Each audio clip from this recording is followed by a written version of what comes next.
familia. Yupo baba mdogo mpaka anakufa leo. Babu kuliko hata kaka yake mbele babu. Yaani babu hajawahi kusingiziwa mpaka anakufa sasa.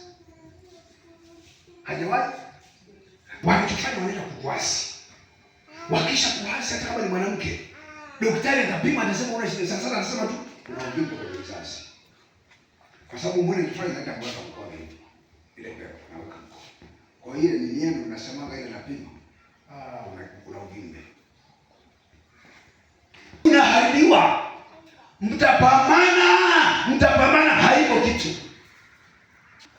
Na hii utapambana unajivunjia nila. Ni mbaya. Hii haina maombi ya kununua. Haina upako kufanyaje? Ni kupambana kuingia vitani. Usikubali ukawe chini ya himaya ya mtu. Lazima na wewe usimame sawa sawa. Siko tayari kusetwa wala kuhasiwa. Ninakataa kwa jina la Yesu. Mtu ukawa mtumwa kwake. Yaani hii familia yake inuke, lazima uangamie wewe.